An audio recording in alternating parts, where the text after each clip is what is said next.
tell you what a Lipdub is. A lot of people didn't get it before, so I'll explain. A Lipdub is usually a fun lip-syncing video that has organized movements and usually a happy theme. All of it is taken in one shot, so everything from the beginning has to be planned out well. Nuria originally came up with the idea of having a Loomis Chaffee Lipdub. I helped out with figuring out the lyrics and the lip-syncing parts.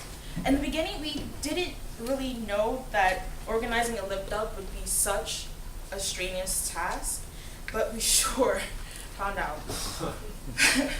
Days prior to the Lipdub, we spoke briefly about what a Lipdub was and told everyone that they were supposed to be in it. This was our first mistake. We really didn't take into consideration whether or not people actually wanted to be in the Lipdub. Our second mistake was not thoroughly explaining what a Lipdub was, and we didn't tell people what we expected out of them and what they were supposed to do. Our third mistake was thinking we could handle 70 preteens and teenagers and assuming everyone understood what we were going to do, even though we really didn't understand ourselves. On the day of the Lipdub, nothing seemed to go right. Firstly, it was extremely hot and everybody was miserable. There were so many people that Nuria and I really didn't know where to start. And it didn't help that no one cooperated.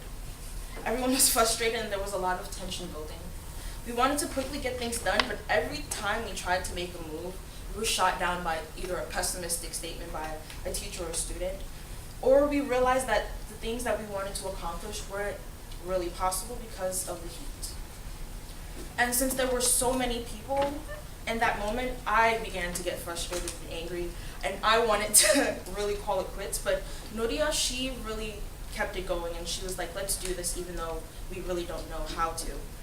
So with a lot of help from a few people, we ended up taking a couple ideas and to get moving, and we steered really far away from the original plan.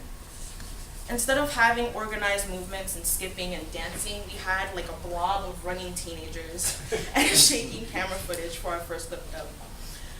This was entirely our fault because we didn't convey our plans properly, we didn't organize thoroughly, and we picked a crummy day to have our Lipdub. That day we learned a lot about leadership and not taking more than we can handle. It was a massive challenge, and at the end, the results were horrible, of course. But we weren't finished. We learned our lesson, so the next time around we would do everything right. Ms. Logan and Mr. Birkin helped suggest a couple of things, and we got a few constructive criticism from a lot of students, and they encouraged us to do another one, so that's exactly what we did.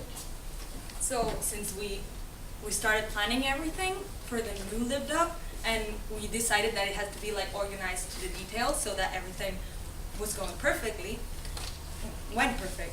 So we asked person by person. Of course, we didn't ask everyone in the camp because that was too much people. And who wanted to do it? Of course, there was some people who said no, but out of 35 people, 30 said yes, and people we just took for granted that were going to say no, they said yes, which was extremely good. Then we had a list of people, and what we decided was to change the building because that was a long distance and Fred running and people running, and it was really difficult. So we just changed it and we filmed here in Gilchrist? No, Clark. Clark, yeah. So we filmed here in Clark, basically in the classes up there from neuroscience, biology, pre-calculus, and lots of different classes. You will see it right now. And we also divided people into groups, bigger or smaller groups, it depends. And even the robotics people helped us with the robots. They just said, yeah, let's take the robots and make them move. You will see right now, even some of them maybe may fall or something. But yeah, it worked. So we met them here right in front of Clark, but problems start there.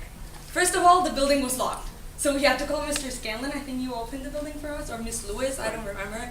But we had to call someone to come and open the building.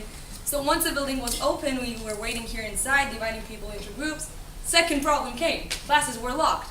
What do we do? Oh no. And then I think it was Mr. Birkin or Miss Lewis, I don't remember. She had the brilliant idea to call the robotics teacher. He's amazing. He was like, oh, let's open the classes. And he opened it for us, every single class, even the robotics class. So he came and rescued us, basically. Then with a lot of stress and screaming, because I was really stressed, Imani was really stressed, and I think that we were both stressed, so we like transmitted this stress to the people. Even Fred ended up stressing. So we tried to explain what people had to do, and we separated them into classes. It was extremely difficult because we had to explain what they had to do to the detail. It was supposed to last like 15 minutes. We stayed an hour in this building filming, more or less, like from after dinner to study hall. But that's what happened. And then we decided to practice once. So we did a practice so that everybody knew more or less what they had to do, even though maybe it wasn't, like it didn't go perfect, but it was a practice. And then just thanks to Fred, he was just like, we're filming it now, we're starting. So we just started the real one, and I think it went pretty well, like much better than the other one.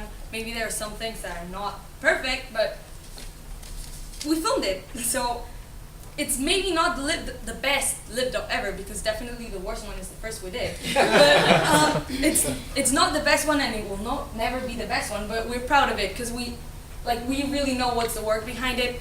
It was difficult to film it, so that's why we're proud of it, because only us know the work behind this Lipdub. So let's see it.